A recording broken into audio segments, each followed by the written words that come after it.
오늘 우리에게 주시는 하나님의 말씀은 신약성경 요한계시록 3장 7절부터 13절의 말씀입니다.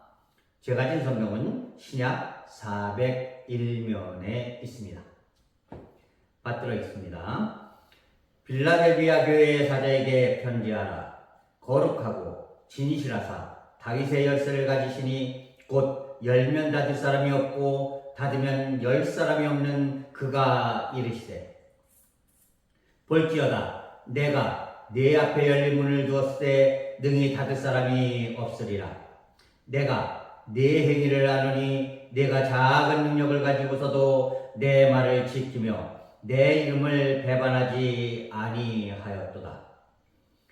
보라, 사탄의 회당 곧 자칭 유대인이라 하나 그렇지 아니하고 거짓말하는 자들 중에서 며칠 네게 주어 그들로 와서 내 발 앞에 절하게 하고 내가 너를 사랑하는 줄을 알게 하리라. 네가 나의 인내의 말씀을 지켰은즉 내가 또한 너를 지켜 시험의 때를 면하게 하리니 이는 장차 온 세상에 임하여 땅에 거하는 자들을 시험할 때라. 내가 속히 오리니 내가 가진 것을 굳게 잡아 아무도 내 면류관을 빼앗지 못하게 하라. 이기는 자는 내 하나님 성전의 기둥이 되게 하리니 그가 결코 다시 나가지 아니하리라.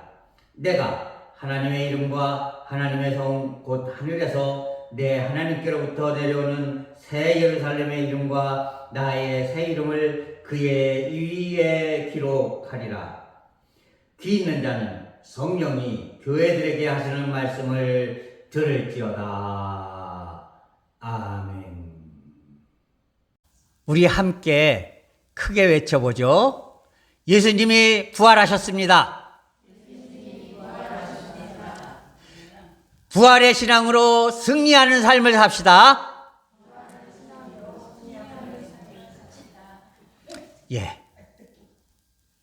예수님께서 십자가에 너무나 처참하게 돌아가셨지요. 진짜 처참하게 돌아가셨습니다. 여러분, 로마의 사형 중에서요, 가장 악랄한 사형이 바로 초대교회 그리스도인들에게 했던 사자에게 물어 뜯겨 죽는 그런 형이었습니다. 예수 믿는 사람들을 여러분 원형 극장이라고 로마에 있는 그런 원형 극장이 각 지역의 큰 도시마다 하나씩 지었어요. 로마 나라가 자기네가 점령하면 그 나라의 가장 큰 도시에는 꼭 그런 원형 경기장을 지었습니다. 그러면 거기에 거의 10,000명이 넘는 그런 사람들이 꽉 차 있어요. 근데 거기다 예수 믿는 사람들을 갖다가 잡아다 놓고 며칠 동안 굶주린 사자를 거기다 그냥 풀어놔 버리는 거예요. 그러니까 사자가 그냥 미친 듯이 쫓아와서 우리 그리스도인들을 물어 뜯어서 죽이고 그리고 그것을 뜯어 먹었어요. 그리고 그 주위에서 구경하고 있는 사람들은 그 모습을 보면서요, 그게 인간의 모습도 아니지요. 그냥 깔깔깔깔 대고서 막 흥분해서 막 큰 소리 지르고 죽여라 하고 막 난리를 치는 그런 일들이 벌어졌습니다. 그런데요, 그것보다도 더 비참한 그리고 처절한 사형이 있으니 그게 바로 십자가에 죽는 형이었습니다. 왜냐하면은요, 이 십자가형은요, 사람이 진짜 차라리 죽었으면 좋겠어 라고 생각해도 끝까지 온갖 고통이 끝나고 도저히 버텨낼 힘이 없을 때에 숨이 꽉 막혀서 죽는 그런 사형이었어요. 이 십자가형은요, 사람들에게 너희들이 이런 죄를 지으면은 이렇게 끔찍하게 죽어야지 돼, 이것을 보여주기 위해서요, 아주 천천히 죽입니다. 이제 고대 문헌에 보면은요, 심지어는 어떤 건장한 죄인은요, 이 십자가에 매달려서 3일 동안 버티다가 3일 만에 죽은 사람도 있다고 합니다. 그러면 그 3일 동안의 모든 십자가 위에서의 고통을 이제 사람들이 다 보는 거예요. 그리고 아우, 나는 저렇게 죽어서는 안 돼, 이 생각을 하고 저 사람처럼, 특히 반란을 일으키면 그렇게 되는 거예요. 내란을 일으키면 그렇게 되는 거예요. 주로 내란범들을 십자가에 처형을 했습니다. 그러니까 나는 절대로 내란을 벌여서는 안 되겠어, 이런 생각을 하게끔 그렇게 만들었던 거예요. 이 십자가에 달리면은요, 처음에는 이렇게 버팁니다. 그러다가 힘이 떨어지잖아요. 그러면 어떻게 되겠어요? 점점 다리가 힘이 없으니까 구부러지겠죠. 그러면 어떻게 됩니까? 팔이 묶여 있으니까 몸이 밑으로 쫙 쳐지니까 우리 몸에는 이 횡격막이라는 게 있어요. 여러분 알죠? 늑막이라는 거죠. 옛날에 늑막염하는 그 늑막. 이게 우리 폐라든지 위라든지 심장이라든지 이런 무거운 장기들을 밑으로 떨어지지 않게 막아주는 역할을 하는 게 이 늑막, 횡격막이에요. 그런데 이게 팔이 쭉 위로 당겨지니까 어떻게 되겠어요? 횡격막이 위로 밀려 올라갑니다. 그러면 특히 폐 같은 것, 심장은 막 펌프질을 해서 피를 돌려야지 되는데 꽉 눌려가지고서 제대로 펌프질을 못하죠. 폐는 어떻게 되겠어요? 꽉 조여 들어가지고서는 숨을 못 쉬는 거예요. 그러니까 숨이 막혀가지고서는 헥헥헥거리다가 그 죽지 않으려고 하니까 어떻게 되겠어요? 있는 힘을 다해서 다시 다리를 쭉 핍니다. 그리고 또 점점 힘이 떨어지면 다리가 구부러지는 거예요. 그리고 다시 펴지는 거예요. 이거를 힘이 완전히 떨어져서 더 이상 아무리 죽을 지경이 돼도 도저히 다리를 필 수 없을 정도가 되면 결국에는 숨이 막혀서 죽는 그런 형이 십자가형이에요. 그러니까 얼마나 처참하고 얼마나 비참한 그런 형입니까? 그런데 예수님은 다행히도 그날 낮에 12시 정도에 십자가에 못 박히시고 그리고 오후 5시 정도에 돌아가셨어요. 왜 그렇게 됐느냐?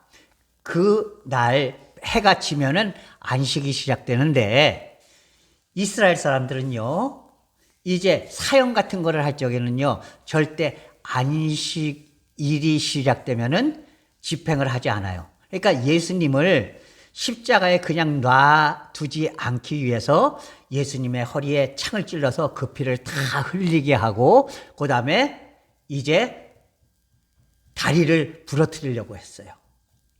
예수님과 함께 십자가에 못 박혔던 두 죄인들은 아직 힘이 있는 사람들이었기 때문에 성경에 보면 어떻게 했다고 그럽니까? 다리를 부러뜨렸어요. 다리를 부러뜨린 이유가 뭐냐? 제가 말씀드렸죠? 이 죽지 않으려고 다리를 계속 피니까 다리를 부러뜨리면 어떻게 됩니까? 피고 싶어도 필 수가 없잖아요. 그래서 빨리 죽는 거예요. 근데 예수님은 십자가에 달려 돌아가시기 전에 워낙 채찍질을 많이 맞으셨고요. 피를 엄청나게 흘리셨고 그리고 이제 십자가를 그 중간까지 손수 메고 가셨거든요. 그러니까 완전히 기운이 떨어지시고 기진맥진하셨기 때문에 성경에 보면 하나님 앞에 드려지는 제물은 절대로 뼈를 꺾지 말라, 이런 구약의 말씀이 있기 때문에 제물로, 희생제물로 돌아가시는 예수님의 뼈를 꺾지 않기 위해서 하나님께서는 해가 지기 전에 예수님을 돌아가시게 만드셨다라는 것이에요. 그래서 예수님은 이제 그날 오후에 해가 지기 전에 돌아가시게 됩니다. 자, 그런데요, 예수님께서 그렇게 돌아가시는 것으로 끝났으면 아무 소용이 없어요. 중요한 것은 그 돌아가신 후에 3일 만에, 날짜로 3일입니다. 날짜로 금요일 날 돌아가셨고요. 우리도 3일장 하면은 어떻게 합니까? 오늘 밤 11시 50분에 돌아가셨어도요, 그거 하루를 칩니다. 10분이지만, 그죠? 여러분, 그렇죠? 그 다음날, 이렇게 하면 3일이 되는 거예요. 그래서 예수님은 금요일 날 저녁에 돌아가셔서 첫날 하루, 토요일 날 하루, 그 다음에 주일 날 새벽, 실제 시간으로는 한 이틀 정도밖에 안 되고, 실제로는 시간으로 따지면 이틀도 안 되지만 날짜로 3일이 되시는 거예요. 그래서 주일 새벽에 다시 부활하셨어요. 여러분, 주님께서 부활하신 이유는 무엇이냐? 바로 저와 여러분을 위해서였다라는 것이에요.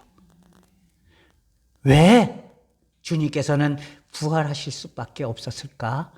내가 힘있고 능력이 있고 스스로 무엇인가를 할 수 있는 사람이라면 굳이 예수님께서 그러실 필요가 없었겠죠. 그러나 우리는요, 한없이 나약하고 불쌍하고 형편없고 힘없는 존재이기 때문에 예수님께서 나를 붙잡아 주시고 이끌어 주시고 그리고 구원하여 주시지 않으면은 안 되기 때문에, 내가 죽을 수밖에 없는 존재이기 때문에 예수님께서는 나를 위해서, 여러분을 위해서 돌아가신 지 3일 만에 부활해 주셨다는 겁니다. 그렇기 때문에 우리가 예수 그리스도의 이 부활을 의지해서 구원받는 자, 승리하는 자, 복된 자, 아름다운 자가 되었다는 사실을 여러분 기억할 수 있기를 바랍니다. 오늘 하나님께서는 빌라델비아 교회를 향하여서 이렇게 명령하십니다. 내가 너의 행위를 한다. 내가 너의 행위를 아는데 내가 아주 작은 능력을 가지고도 끝까지 나를 배반하지 않으려고 그렇게 힘썼던 그 모습을 내가 안다. 그러니 원하기는 제발 그 열심, 그 정성, 그 믿음을 절대로 아무에게도 빼앗기지 말아라.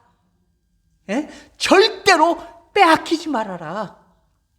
그러면 내가 너를 하나님 나라의 기둥이 되게 만들어 줄 것이고, 그리고 영원토록 하나님의 그 구원의 생명책에서 그 이름을 빼지 않을 것이다. 이렇게 약속하고 계시는 겁니다. 여러분, 빌라델비아 교회가요, 능력이 있는 교회, 힘이 있는 교회, 그리고 부작교회, 뭐든지 할 수 있는 교회였기 때문이 아니라 빌라델비아 교회는요, 약하고 형편없고 그리고 곧 쓰러질 것 같이 아주 연약한 교회였다는 것입니다. 그럼에도 불구하고 끝까지 하나님을 버리지 않는 그 믿음이 있었기 때문에 하나님께서는 빌라델비아 교회를 향하여서 내가 너를 하늘나라의 기둥이 되게 할 것이다. 네? 너를 생명책에서 절대로 빼지 않을 것이다. 이렇게 약속하고 계시는 겁니다. 여러분, 우리가 이 빌라델비아 교회를 우리 샘물교회와 한번 비교해서 생각해 보려고 합니다.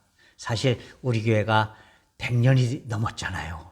하지만 이제 많은 농촌의 교회들이 그렇듯이 점점 젊은이들은 다 떠나가고 이제는 연세 드신 어르신들만 이렇게 남아서 힘없고 연약한 그런 교회가 돼버리고 말았어요. 하지만 빌라델비아 교회도 바로 그런 교회였다는 것입니다. 빌라델비아는요, 어떤 도시였느냐? 그 옆에 보면 지난주에 우리가 살펴보았던 사대라는 동네가 있습니다. 사대는 제가 지난주에 설명드렸듯이 그 터키 지역의 가장 고대 시대의 가장 강력한 나라였던 리디아라는 나라의 서울 수도였어요. 그런데 이 리디아의 황제가 이 동쪽으로 나라를 점점 크게 키우려고 이제 전초기지, 다시 말해서 상업이 발달하여서 거기서 나오는 돈이나 거기서 나오는 물자로 이 동쪽으로 전쟁하러 나갈 적에 물자들을 대기 위해서 상업도시, 무역도시를 만들었는데 그게 바로 빌라델비아라는 도시였습니다. 그리고 로마 나라가요, 이제 이 리디아라는, 사대, 그러니까 사대라는 곳을 이제 로마 나라의 그 터키 지역의 수도로 삼았거든요. 그러고 나서 그 지역의 물자들을 다 유통하기 위해서 장사 수단이 아주 많이 있는 유대인들을 이 빌라델비아라는 도시로 많이 이주를 시켰어요. 그래서 이 빌라델비아라는 지역의 모든 경제권은 유대인들이 가지고 있었습니다. 자, 그런데요, 유대인들은 예수님을 믿었을까요? 아니에요. 유대인들은요, 유대교를 믿으면서 예수 믿는 사람들을요, 엄청나게 핍박했습니다. 그 대표적인 사람이 바로 누구였습니까? 우리가 잘 알고 있는 사도 바울이었죠. 사도 바울이 어땠습니까? 예수 믿는 사람들을 잡아가지고 죽이기 위해서 다메섹으로 혈기탱전해서 가다가 부활하신 예수님을 만났고, 그래서 변화되어서 결국에는 예수님을 믿었고, 그리고 사도가 되었잖아요. 사도가 되기 전에 바울은요, 예수 믿는 사람들을 막 가두고 잡아 죽이려고 혈안이 되어 있던 사람들이었어요. 그런데 그 당시에 거의 모든 유대인들이 바로 이렇게 유대교를 믿고 있었지 예수님을 잘 안 믿었거든요. 그랬기 때문에 하나님께서는 유대인들을 버리시고 이방인들도 예수만 믿으면 구원을 얻을 수 있도록 그렇게 복음을 개방해 놓으셨던 것이에요. 자, 그러다 보니까요, 똑같은 유대인이라 할지라도요, 예수님을 믿는 사람들은요, 이 상업 길드라는 것이 있어요. 다시 말해서 협동조합, 오늘날의 협동조합하고 똑같은 겁니다. 이 협동조합에 회원으로 가입해서 그 협동조합에 속해 있는 사람들이 모든 상권을 장악하고 막 그렇게 했어요. 자, 그런데 예수 믿는 사람들은요, 거기 끼워주질 않는 거예요.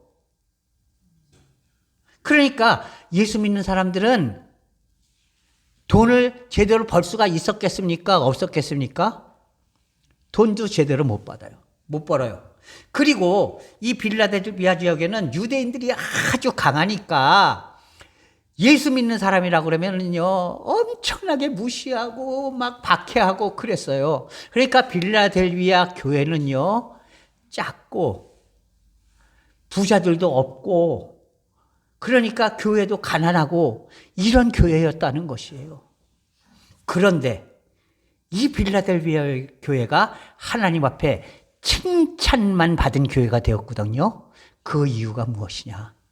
비록 연약했지만, 비록 힘도 없었지만, 비록 가난했지만, 그러나 끝까지 주님을 붙잡고 주님만 의지하고 그리고 믿음을 중심으로 그렇게 최선을 다하며 사는 그런 성도도요, 그런 교회였기 때문이다라는 것이에요.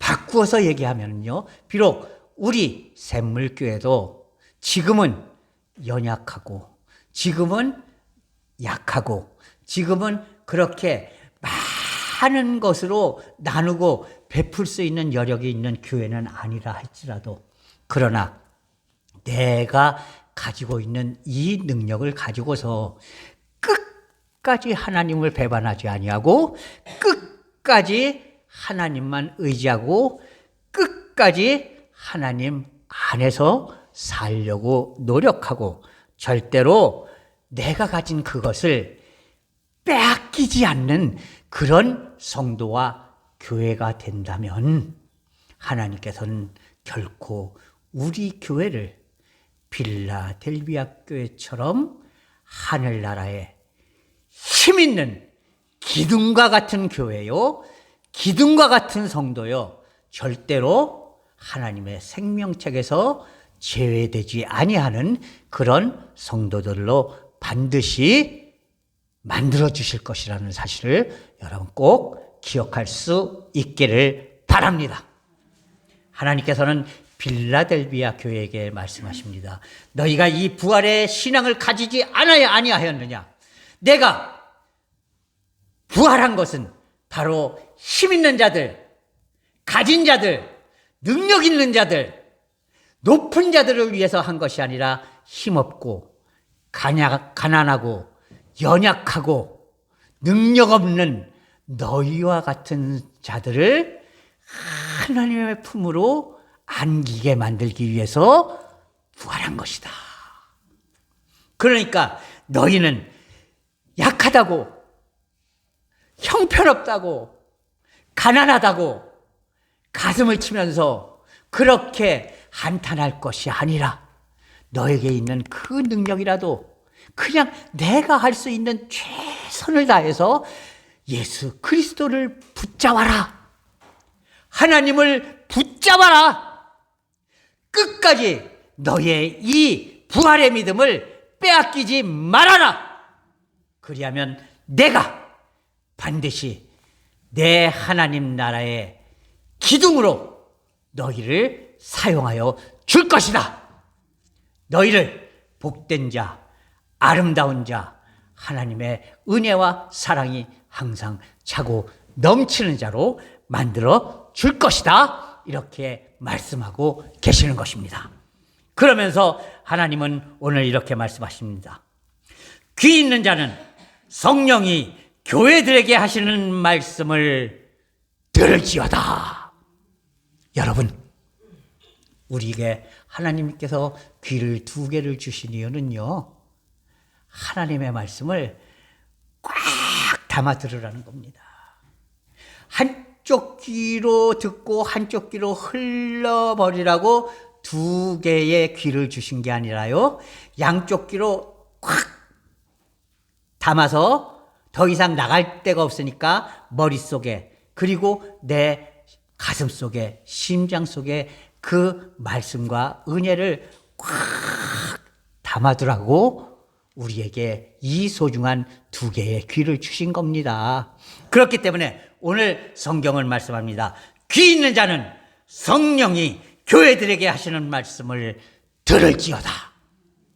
사랑하는 성도 여러분, 우리가 이 부활의 신앙, 예수 그리스도께서 우리와 같이 형편없고 부족하고 못났고 힘없고 가난한 자들을 위해서 부활해 주셨고, 이 부활의 신앙을 끝까지 빼앗기지 아니하면 반드시 하나님께서 나를 하늘나라에 그 귀히 쓰이는 그런 기둥으로 삼아 주실 것이다 하는 그 믿음을 가지고서 언제나 하나님 안에서 절대로 이 부활의 신앙을 빼앗기지 않는 그런 믿음의 성도들이 될 수 있기를 주님의 이름으로 간절히 부탁을 드립니다. 기도하겠습니다. 오 사랑의 하나님 아버지, 하나님의 은혜와 사랑을 이 시간 감사합니다. 하나님께서 친히 그 외아드님을 이 땅에 보내신 이유는 바로 저희와 같이 부족하고 연약하고 형편없는 자들을 구원하시고 하나님의 백성으로 만드시기 위함이었음을 저희들 기억합니다. 바로 그 일을 위해서 예수 그리스도께서 오늘 부활하셔서 저희에게 한없는 은혜와 사랑을 베풀어 주신 줄 믿습니다.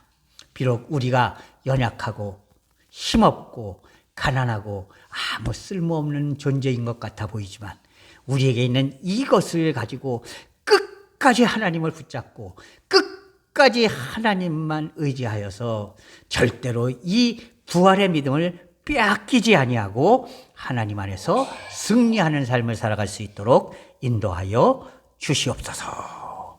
주께서 온전히 저희들의 삶 위에 항상 승리하는 믿음과 절대로 빼앗기지 않는 부활의 신앙을 베풀어 주실 줄 믿사옵고 예수 그리스도의 이름으로 감사하며 기도하옵나이다. 아멘.